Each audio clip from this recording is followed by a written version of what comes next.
Merci Seigneur pour ta parole depuis déjà quelques années. Les mercredis, on se plonge dans des sujets, des gros sujets, des sujets qui prennent beaucoup de temps à adresser. Puis le merveilleux sujet que tu nous as permis de commencer il y a assez un bon bout, c'est le sujet de tes attributs, de ton nom, de qui tu es. Puis là, c'est riche, c'est un puissant fond, Seigneur, de te découvrir. Puis comme j'ai médité ce matin dans ta parole, comment que de te connaître, c'est essentiel à la sanctification. C'est pas juste de faire, de ne pas faire, mais c'est de connaître une personne, puis de ressembler à une personne. Puis c'est ça qu'on fait ce soir, on cherche à te connaître au travers de tes noms.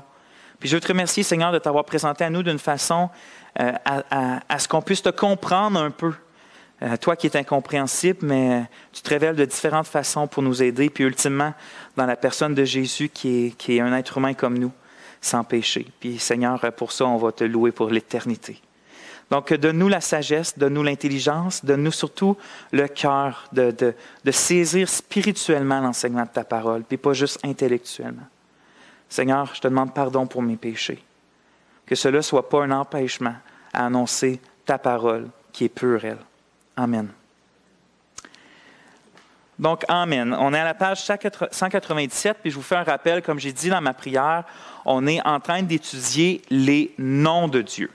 On a parlé des attributs incommunicables de Dieu, qui étaient ces attributs-là où que vraiment, il y a même, qui est complètement différent de nous. On parle de le fait que Dieu est omniprésent, il est partout, de son infinitude, du fait que Dieu est indépendant. On a parlé de tout ça. Puis pour finir le chapitre 8, ça fait déjà quelques mercredis de théologie qu'on fait, c'est qu'on parle de ses noms. Parce que Dieu se révèle au travers de ses œuvres, au travers de ses promesses, mais aussi Dieu se révèle au travers de ses noms. Puis on a passé beaucoup de mercredis à voir le nom que Dieu lui-même s'est donné, un peu son nom personnel, son nom unique, qui était Yahweh. Fait qu'on a passé beaucoup de mercredis là-dessus. On a vu qu'est-ce que ça voulait dire, Yahvé, qu'est-ce que ça signifiait pour nous. Puis tous les noms composés que Dieu se donnait, comme Yahweh Sabaoth, Yahweh Tsikinu, Yahweh l'Éternel est mon berger. Puis tous ces noms-là qu'on voit dans la Bible qui nous apprend quelque chose de plus sur qui est l'Éternel pour nous. Et là, aujourd'hui, on a fini Yahweh, mais ce n'est pas le seul nom par lequel Dieu se nomme dans la Bible. Puis le deuxième nom par lequel Dieu se nomme le plus souvent, le premier, c'est l'Éternel, Yahvé. Le deuxième, c'est El, qu'on nomme El. Puis c'est ça, vous voyez à la page 197, en avant de vous, El ou des formes différentes du même nom, qui est El, Eloah ou Elohim en hébreu. Fait que vous voyez tout ça. Puis on va voir aujourd'hui, on va se concentrer sur ceux-là, puis on va même commencer à voir, si on a le temps, que ce nom-là, El, en hébreu, des fois, Dieu l'utilise aussi de façon composée, comme avec Yahweh. Il va dire, au lieu de dire Yahweh Sabaoth, il va dire El quelque chose, comme El Shaddai, puis c'est lui qu'on va voir aujourd'hui. Donc, on est dans nos notes, on va commencer à lire. Le mot « El », c'est l'un des noms de Dieu les plus anciens puis les plus communs employés, pas simplement par le peuple de Dieu dans la Bible, mais par un peu tous les peuples qui vivaient à cette époque-là. On appelle ça les peuples sémitiques. Donc, on n'a pas besoin de retenir tout ça. Moi-même, il faut à chaque fois que je regarde le mot pour savoir comment bien l'épeler. Mais les peuples sémitiques, on parle des Babyloniens, des Araméens, on parle du peuple hébreu, on va même parler des Arabes. Tous ces peuples-là qui utilisent un peu les mêmes racines de langage. Je vous ai donné une note, si ça peut vous aider.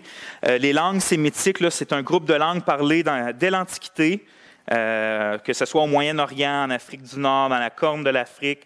Puis l'Antiquité, c'est une époque de l'histoire qui, quand vous lisez des livres d'histoire, là, c'est un peu jusqu'au moment où on pense que l'invention de l'Écriture a été faite, jusqu'à la chute de l'Empire romain en Occident en 476 après Jésus-Christ. Donc, on parle de 3000 ans avant Jésus-Christ jusqu'à 400 ans après Jésus-Christ. Ça, c'est l'Antiquité. Puis, cette langue-là était beaucoup parlée par les peuples. C'est une langue sémitique qui était beaucoup parlée dans l'Antiquité, dans les régions qu'on a nommées. Donc, par rapport au mot, ça, c'était un peu d'histoire, on va arrêter là. Mais la signification exacte du mot « El », Ce n'est pas exactement sûr que ça veut dire. Parce qu'il y a beaucoup de peuples différents, avec beaucoup de langues différentes, qui utilisent ce même mot-là avec des contextes différents et des significations différentes. Fait que c'est pas « Ah, ce mot-là veut dire absolument ça », mais la plupart des théologiens qui rassemblent toutes les données bibliques puis les autres, s'entendent pas mal à dire que ce mot-là dénote quelque chose de puissant, quelque chose de la force, de la grandeur, de la majesté, de l'honneur. C'est ça que ce mot-là veut dire. On parle de quelque chose qui n'est pas juste commun, là. Quelque chose de plus grand. Regardez, dans la Bible, ce nom-là est nommé 208 fois, le mot « El ». Là, on ne parle pas d'Eloah ou Elohim, on parle vraiment de « El ». Puis on va nommer un exemple. Vous l'avez là, à Exode 34, 14. « Tu ne te prosterneras point devant un autre Dieu, El, car l'Éternel porte le nom de jaloux. Il est un Dieu, El, jaloux. » On est en Exode 34, 14. Puis si vous avez bien remarqué, on voit quand même que dans le même verset, le même mot pour Dieu, El, est employé de façon vraiment différente. Il dit de ne pas se prosterner devant des faux dieux, puis il utilise le même mot qu'après ça, il va dire « car Dieu, le vrai Dieu, est un Dieu jaloux ». Puis c'est le même mot qui est utilisé. Fait que dépendamment du contexte, on peut autant parler du vrai Dieu qu'on peut parler du faux Dieu avec ce nom-là. Ensuite de ça, on voit une forme de El qui est le mot Eloah. Puis on ne va pas s'attarder beaucoup dessus parce que ça veut pas mal dire la même chose. C'est juste, les théologiens s'entendent pour dire que c'est probablement juste une autre façon de parler de la même chose. Tu sais, des fois en français, on a des mots qui sont presque identiques, puis on parle de la même chose. C'est juste qu'on enrichit notre langage, puis c'est un peu la même chose avec El puis Eloah. Donc, pour sa part, Eloah apparaît environ 56 fois dans la Bible, puis c'est 41 fois qui est juste dans le livre de Job. Donc, beaucoup dans le livre de Job, vous allez voir les amis de Job exhorter Job justement à se confier en Dieu, à se repentir envers Dieu, puis le Tout-Puissant, puis tout ça. Puis à chaque fois, c'est la traduction pas mal du mot El ou Eloah. Par exemple, Job 22, 12. « Dieu, Eloah, n'est-il pas en haut dans les cieux? Regarde le sommet des étoiles comme il est élevé. » Ça, c'est pour le mot Eloah. Mais celui qu'on va surtout s'arrêter aujourd'hui, c'est Elohim, puis une forme d'Elohim composée. Le mot Elohim, c'est le premier nom de Dieu qui apparaît dans la Bible. Je ne sais pas si vous vous souvenez tous du premier verset de la Bible, mais c'est quoi le premier mot? C'est Dieu. C'est le premier mot qui apparaît dans la Bible. Dieu créa le ciel. Au commencement, Dieu créa le ciel et la terre. Le mot là, Dieu, c'est Elohim, dans Genèse 1:1. Puis comme j'ai dit tantôt, après Yahweh, qui apparaît environ 6000 fois et plus, le mot Elohim, c'est lui qui apparaît le plus souvent, que les prophètes utilisent le plus souvent, puis que Dieu va utiliser de lui-même le plus souvent. J'ai noté, là, je n'ai pas vérifié chaque référence, mais selon des sources que j'ai regardées, c'est 2500, 2080 fois, 2570 fois environ exactement que ce mot-là, Elohim, va apparaître. Donc, pour qu'on le sache, le mot Elohim, c'est simplement la forme plus réel du mot El. On a El, on a Eloah, qui est d'une forme différente, mais Elohim, c'est le plus réel de El.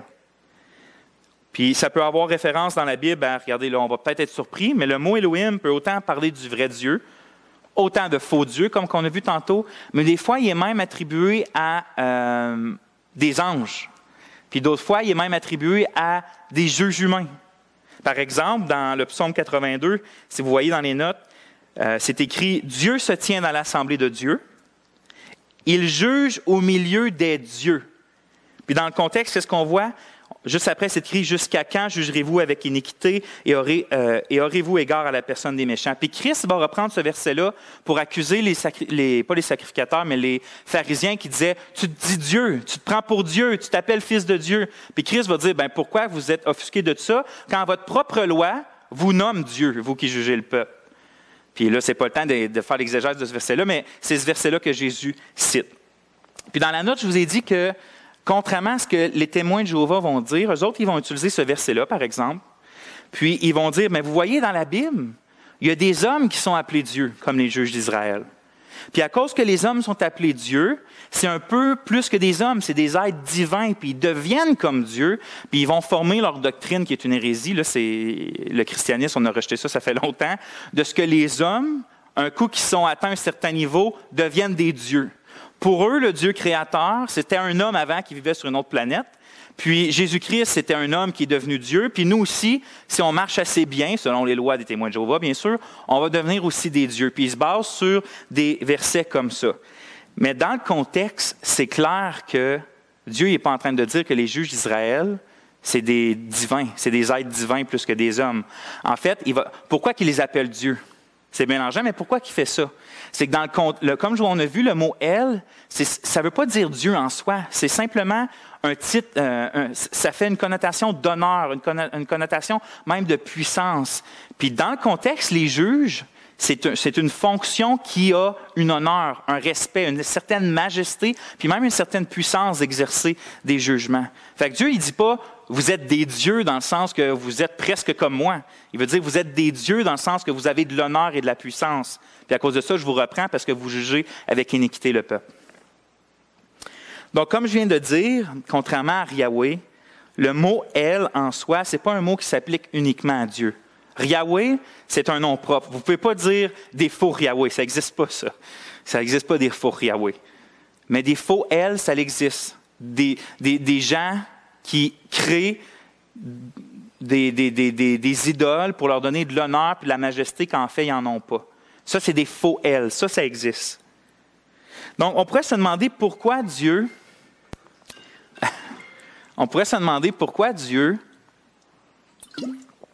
il s'appelle comme ça. Pourquoi Dieu se donne un nom qui va donner à des anges, puis qui va donner à des faux dieux, puis qui va même appeler des êtres humains? C'est juste compliqué pour rien. Pourquoi Dieu utilise cette façon-là de parler? Puis en fait, c'est pas compliqué. Puis on ne devrait pas être mélangé par ça, parce que de la même façon que Dieu va se dire que je suis un roi, il ne veut pas dire qu'il est juste un roi parmi les autres rois de la terre. En fait, quand Dieu dit qu'il est roi, il veut dire qu'il se distancie des rois de la terre en disant « Je suis le roi des rois et je suis le Seigneur des seigneurs ».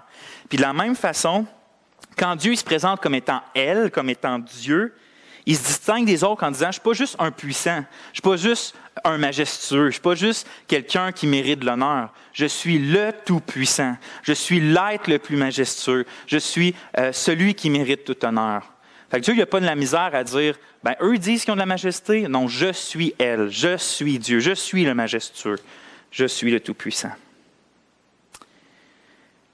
Le fait aussi que Elohim, si vous vous souvenez, tantôt, j'ai dit que c'est le pluriel de elle. Mais pourquoi que Dieu utilise pas juste elle, mais qu'il utilise une forme en pluriel pour se décrire lui-même? Puis il y a deux interprétations pour ça, il y a deux propositions. Il faut comprendre, premièrement, que dans les langues sémitiques, le pluriel, un peu comme en français, en fait, ce qu'on va voir des exemples, ça sert à dénoter quelque chose de plus grandiose, quelque chose qui n'est pas juste simple, mais qui en a beaucoup, ou même qui est plus élevé ou qui est unique. Par exemple, en français, on va dire, si on parle de l'eau dans mon robinet, on va dire, j'ai de l'eau au singulier, E-A-U. Mais si on parle d'une énorme quantité d'eau, on va parler des eaux au pluriel. Donc, des pluriels avec E-A-U-X. Puis un peu de la même façon, comme dans le verset tantôt, Elohim, c'est au pluriel. Donc, Dieu va dire dans le verset du psaume 82, en parlant des juges, il va dire, vous êtes des dieux. Elohim. Il ne dit pas, vous êtes juste un Dieu. Il dit, vous êtes des dieux. Elohim, au pluriel. Donc, mais qu'est-ce que Dieu veut dire quand il applique ça à lui-même? Est-ce qu'il veut dire, dans le fond, que Dieu est plusieurs dieux? Je suis Elohim, je suis plusieurs dieux. Puis ça, c'est une hérésie qu'on a rejetée, ça fait longtemps aussi dans le christianisme. Il n'y a pas plusieurs dieux. Vous savez, frères et sœurs, Dieu va dire de lui-même, je suis un seul Dieu, je suis le Dieu unique. Donc, qu'est-ce qu'il veut dire Dieu quand il s'applique ça à lui-même, Elohim? Comme on vient de le voir, Elohim ne parle pas juste de pluralité, de plusieurs, mais parle aussi de magnitude, de plus grand, d'unique. Donc, quand Dieu se dit qu'il est Elohim, donc Dieu au pluriel, il ne veut pas dire qu'il y a plusieurs dieux. Il veut juste dire, encore une fois, qu'il est l'ultime Dieu, qui est plus majestueux. Il est tellement majestueux qu'il faut qu'il utilise le pluriel pour parler de lui-même. Il est tellement grand qu'il faut qu'il parle du pluriel pour parler de lui-même, parce que tu ne peux pas contenir sa grandeur. Ça, c'est une interprétation. Je crois que c'est la plus exacte de pourquoi Dieu va dire que je suis Elohim. Il y en a d'autres qui vont proposer que c'est parce que, justement, Dieu n'est pas plusieurs dieux, mais il y a plusieurs personnes en Dieu, la doctrine de la Trinité. Donc, ils vont dire que dans le fait que Dieu s'appelle Elohim, on a de façon cachée un peu la doctrine de la Trinité. Ça se pourrait, mais je ne crois pas que c'est ça, selon l'emploi du mot dans d'autres contextes. Donc, ça, ce qui était pour Elohim. Maintenant, les noms composés avec El puis Elohim.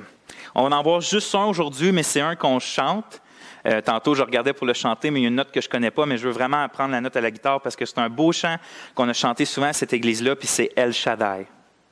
Je pense que des fois, on le chante et on ne sait pas ce que ça veut dire, mais en tout cas, à soir, on va savoir ce que ça veut dire maintenant quand on va chanter ce chant-là. El Shaddai, à la page 199. Qu'est-ce que ça veut dire? Vous voyez, dans le mot El Shaddai, il y a le préfixe El, qui est Dieu. Donc, Dieu, il rajoute Shaddai. Donc, il n'est pas juste Dieu, mais il est Dieu quelque chose. C'est quoi ce quelque chose-là? Bien, Shaddai, encore une fois, ça vient probablement du mot hébreu Shava, qui dénote quelque chose de puissance, de pouvoir, d'autorité même, ce mot-là.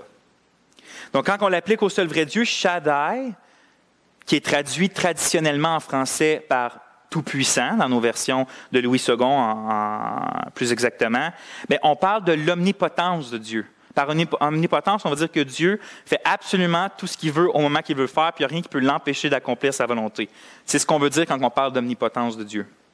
Donc, Dieu est El Shaddai. Il est le Dieu tout-puissant. Il est le Dieu qui peut tout faire. Puis on va voir des versets qui utilisent ce mot-là.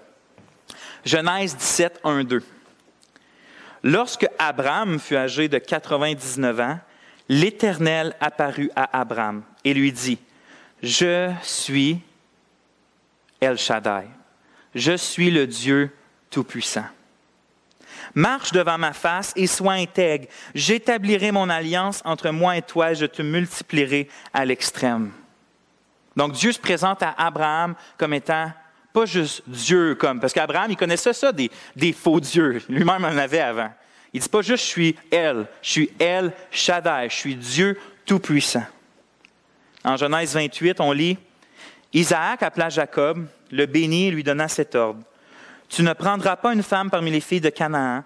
Lève-toi, va à Padam Aram, à la maison de Bethuel, père de ta mère, et prends-y une femme d'entre les filles de Laban, frère de ta mère. Que le Dieu Tout-Puissant, El Shaddai, que le Dieu Tout-Puissant te bénisse, te rende fécond et te multiplie afin que tu deviennes une multitude de peuples.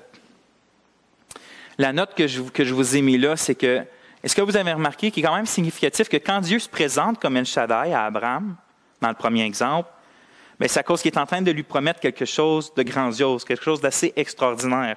Même là, on a lu tantôt Genèse 17, 1 à 2, mais je vous ai mis versets 3 à 8, juste pour qu'on voie qu'est-ce que Dieu est en train de dire à Abraham. « Voici mon alliance que je fais avec toi. Tu deviendras père d'une multitude de nations.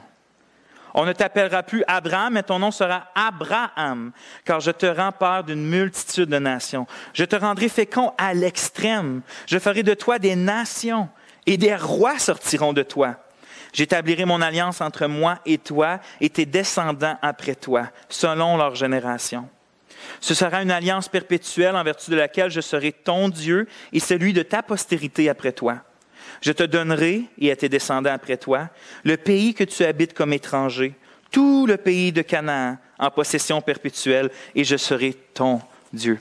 Vous imaginez, Abraham était un adorateur d'idoles comme n'importe qui, et Dieu l'appelle hors de son pays, puis là, il lui dit, « Toi, Abraham, là, je vais faire des nations de toi. » Pas juste des nations, toutes les nations de la terre vont être bénies à toi. Des rois vont sortir de toi. Le pays que tu marches, là, que tu es juste un étranger, il va être à toi, puis il va être à ta descendance. Je vais être ton Dieu, puis je vais être leur Dieu. Dieu lui promet ça.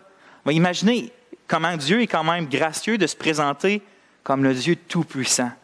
C'est comme s'il anticipait notre tendance à ne pas croire les choses extraordinairement belles que Dieu nous promet. Puis il dit, le tout-puissant te dit ça. Pas n'importe qui, le tout-puissant te promet ça, Abraham. Puis c'est important pour nous parce que, comme tantôt on va le voir, en Jésus-Christ, c'est le même El Shaddai qui vient nous dire les promesses qu'il nous dit. Ce n'est pas un Dieu incompétent, ce n'est pas un Dieu qui n'est pas capable, c'est El Shaddai qui nous promet les choses qu'il nous promet. Donc ce nom de Dieu est très précieux Il devrait être constamment rappelé à notre âme. On ne se confie pas, frères et sœurs, dans un être qui n'est pas capable de faire ce qu'il veut faire, puis dans un être qui n'est pas capable d'accomplir ce que lui-même désire. Ça, nous, là, on est des êtres humains, puis on est frustrés souvent à cause de ça. Même les choses bonnes qu'on veut, on n'est pas capable de les accomplir bien souvent. Les choses excellentes qu'on voudrait faire, ce n'est pas en notre pouvoir. On voudrait tant que nos enfants suivent le Seigneur, on voudrait tant nous-mêmes suivre le Seigneur, puis ce n'est pas en notre pouvoir. On fait des plans, on veut donner. Tu sais, toutes les bonnes choses, ce n'est même pas en notre pouvoir de le faire. Tu sais, Gérard, il a prêché dimanche dernier. C'est un excellent message parce qu'il a démontré que sans Dieu, on a beau avoir les meilleures intentions du monde, on ne peut pas vraiment accomplir, on ne peut rien accomplir en fait. Puis Christ le dit clairement, sans moi, vous pouvez rien faire. Mais notre Dieu à nous, il n'est pas comme ça. Nous, on est comme ça. C'est peut-être triste, mais notre Dieu à nous n'est pas comme ça. Puis ça, c'est une excellente nouvelle. Regardez ce que Dieu dit dans le psaume 115, qu'on a lu tantôt. Notre Dieu est au ciel. Il fait tout ce qu'il veut. C'est assez clair comme verset, là. Ça englobe pas mal tout. Quand c'est écrit « il fait tout ce qu'il veut », ça veut dire que tout ce que Dieu veut faire, il le fait. Dit autrement, c'est simple comme ça. Dieu ne peut pas être frustré dans ses plans. Puis ça, pour nous, c'est la meilleure des nouvelles parce que les plans de Dieu, c'est que tout concourt au bien de ceux qui aiment Dieu. Fait que quand le Dieu qui nous promet ça est tout-puissant, qu'est-ce qu'on a à craindre, frères et sœurs? Qu'est-ce qu'on a à douter? Il n'est pas surprenant que dans le psaume 115 qu'on a lu tantôt, Dieu, il se place en contraste avec les idoles qui sont insignifiantes, qui ne sont pas capables d'entendre ni de parler, puis qu'après ça, dans ce psaume-là, le peuple de Dieu est appelé à se confier en l'Éternel. Puis de pas faire comme les nations vaines qui se confient dans leur faux Dieu. Dieu dit au verset 11 du psaume 115, « Vous qui craignez l'Éternel, confiez-vous en l'Éternel. Il est leur secours et leur bouclier. » Puis il dit ça après avoir dit, « Dieu est dans les cieux, il fait tout ce qu'il veut. » C'est pour ça on peut dire logiquement, d'abord, si Dieu est dans les cieux, il fait tout ce qu'il veut. Confiez-vous en l'Éternel. Il est un secours, il est un bouclier. À quoi bon espérer, frères et sœurs, dans un secours qui n'est pas tout-puissant? C'est ça qu'on fait avant qu'on soit chrétien, n'est-ce pas? On se confie dans le secours de l'argent, dans le secours de la famille, dans le secours d'un travail, dans le secours de la santé. Puis finalement, comme je viens d'apprendre aujourd'hui, quelqu'un proche de moi, quelqu'un qui a idolâtré la santé, le physique toute sa vie, la jeunesse toute sa vie, puis en une journée, il apprend qu'il a le cancer, puis il n'en a pas pour longtemps. À quoi bon se confier dans quelque chose qui n'est pas tout-puissant, dans quelque chose qui ne peut pas nous assurer ce qu'il nous promet? Puis à quoi bon se protéger d'un bouclier qui ne peut pas résister à toute attaque? Ah oui, ça va me protéger. L'argent, là, si je place à tel endroit, puis si je m'achète une maison, puis si je la rénove, puis si je fais X choses en 10 ans, ça va être mon assurance que je vais être bien financièrement. Ce n'est pas un bon bouclier, ça ne peut pas résister à toute attaque, ça peut planter encore demain matin. Mais Dieu, dans le psaume 115, il dit, « Vous qui craignez l'Éternel, confiez-vous en l'Éternel, il est leur secours et leur bouclier. » Vous voulez parler d'un secours et d'un bouclier qui a de l'assurance? L'Éternel en est un. El Shaddai en est un. Le Dieu Tout-Puissant en est un. C'est pour ça qu'on chante, comme au psaume 91, « Celui qui demeure sous l'abri du Très-Haut repose à l'ombre du El Shaddai, Tout-Puissant. » Du Tout-Puissant. Donc, on n'invoque pas un Dieu qui promet, mais qui ne peut pas accomplir ce qu'il promet. Frères et sœurs, êtes-vous capable d'imaginer que celui qui est le Tout-Puissant est entièrement disposé, écoutez ça, je l'ai écrit, mais vous pouvez l'écouter aussi. Celui qui est Tout-Puissant, le Créateur du ciel et de la terre, c'est lui qui est entièrement disposé pour vous. Puis pour moi, c'est incroyable ça. C'est pas un super-héros qui nous dit qu'il nous protège. Là. C'est l'Éternel des armées, le Dieu Tout-Puissant. Est-ce qu'il existe une meilleure bonne nouvelle que celle-là, que le Dieu Tout-Puissant recherche notre bien ultime? Si Vincent Lemieux est entièrement pour vous, ce n'est pas vraiment une bonne nouvelle, ça. Ce n'est pas vraiment une bonne nouvelle. Ça ne l'est pas pour moi, en tout cas. Parce que je ne peux pas vous protéger de grand-chose. Mais si c'est El Shaddai qui est entièrement pour nous, ça, c'est clairement notre gloire. C'est clairement notre joie. C'est clairement notre assurance. Et ça a des impacts incroyables dans notre vie. Ce n'est pas juste une doctrine dans la tête. Regardez Éphésiens 3, 20, 21. Or, à celui qui peut faire par la puissance, à celui qui peut faire par la puissance qui agit en nous, infiniment au-delà de tout ce que nous demandons ou pensons. À lui soit la gloire, dans l'Église et en Jésus-Christ, dans toutes les générations, au siècle des siècles. Amen. Ça marche bien avec le verset que Gérard a dit dans Philippiens dimanche, puis tout son message. À celui qui agit puissamment en nous. Il peut faire infiniment au-delà de ce qu'on pense et ce qu'on demande. Moi, ça me rassure parce que souvent, ce que je demande, là, c'est d'être sanctifié. Ce que je demande, c'est enfin de mettre à mort certaines choses. C'est enfin de m'aider à me réjouir en lui, de briser certains patterns.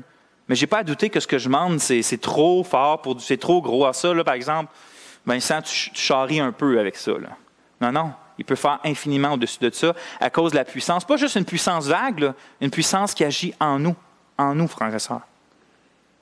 Donc, ce n'est pas juste une théorie, c'est quelque chose de concret dans notre vie quand on se lève le matin puis quand on se couche le soir. Colossiens 1, 28, 29.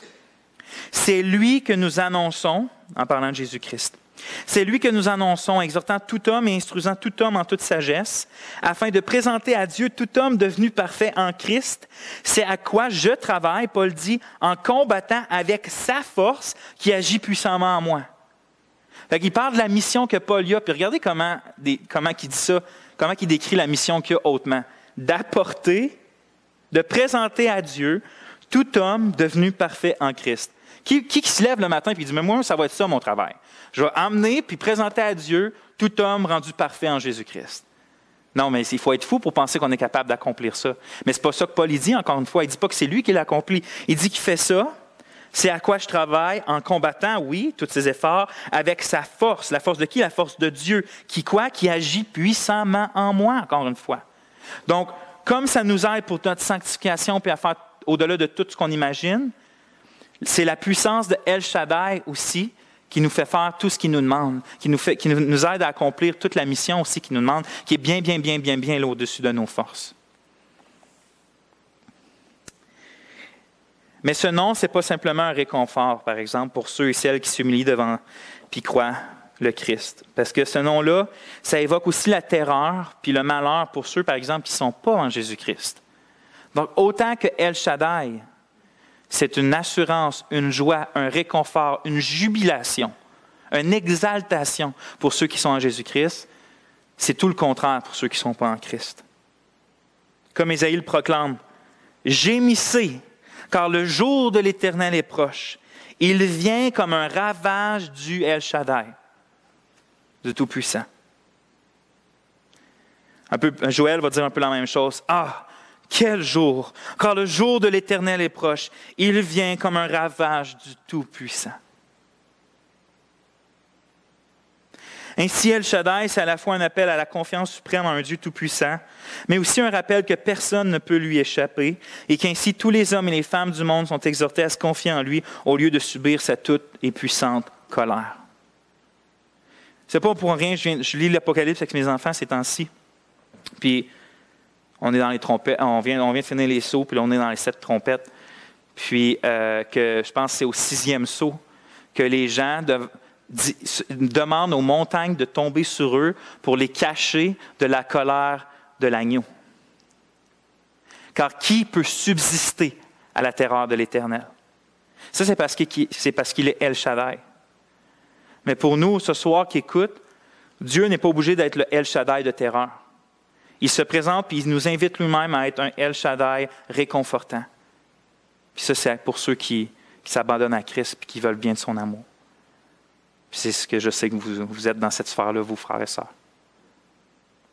Donc oui, on a un Dieu tout-puissant, puis digne de confiance. Fait qu'on va prier avec ça.